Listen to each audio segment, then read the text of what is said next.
कुछ प्यार बारिश की तरह होते हैं।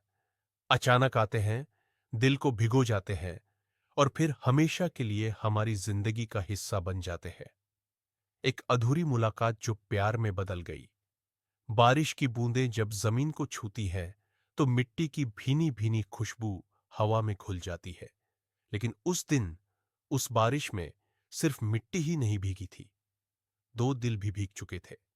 मुंबई की बारिश हमेशा से जादुई रही है। सड़कें भीग जाती हैं, कैफे लोगों से भर जाते हैं और कहीं ना कहीं किसी को किसी से प्यार हो जाता है। बिल्कुल वैसे ही जैसे हुआ अविरल और सानवी के साथ। पहली मुलाकात, जब बारिश ने दो अजनबियों को मिलाया। अविरल, एक राइटर जो अपनी कहानियों की दुनिया में खोया रहता था।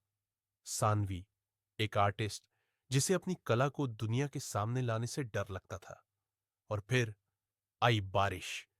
तेज बारिश में भागते हुए जब सानवी कैफे में दाखिल हुई, उसके बालों से पानी टपक रहा था। उसने एक हल्का गुलाबी कुर्ता पहना था और उसकी हंसी में कोई जादू था। अविरल उसे देखकर मुस्कुराया।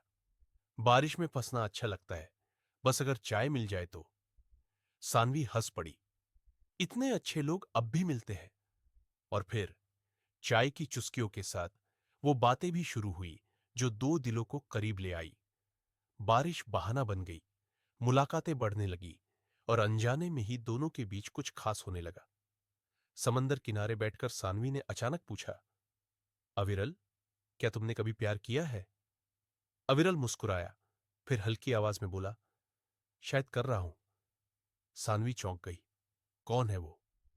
अविरल ने उसकी आंखों में झांकते हुए कहा, तुम्हारी तरह कोई, जो बारिश से प्यार करता है, जो अपनी दुनिया में खो जाता है, जो बिना कहे बहुत कुछ कह देता है। सानवी के दिल की धड़कनें तेज हो गई, लेकिन उसने कोई जवाब नहीं दिया। एक दिन अविरल ने सानवी की कुछ पेंटिंग्स सोशल मीडिया पर पोस्ट कर दी, यह सोचकर कि वह खुश होगी। लेकिन सानवी को यह पसंद नहीं आया। तुमने मेरी इजाजत के बिना यह क्यों किया? अविरल ने समझाने की कोशिश की। मैं चाहता था कि दुनिया देखे कि तुम कितनी टैलेंटेड हो। लेकिन सानवी को लगा कि अविरल उसकी भावनाओं को नहीं समझता। उसने उससे बात करनी बंद कर दी। अविरल को एहसास हुआ कि उसने शायद जल्दबाजी कर दी। लेकिन प्यार कभी भी हार नहीं मानता।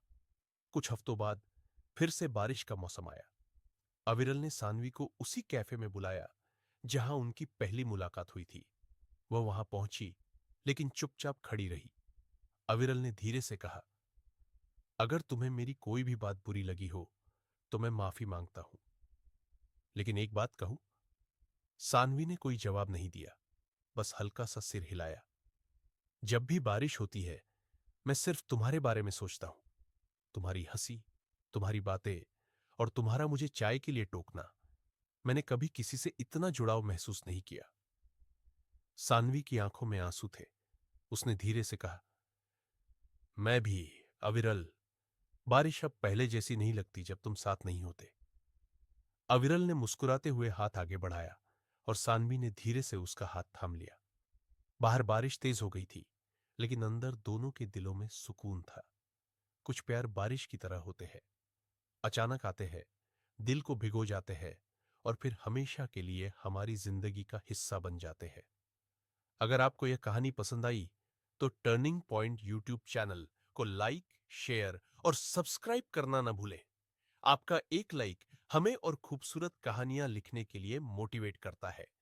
आपकी सबसे यादगार बारिश वाली याद कौन सी है? हमें कमेंट में जरूर बताएं। अपना ख्याल रखें। धन्यवाद।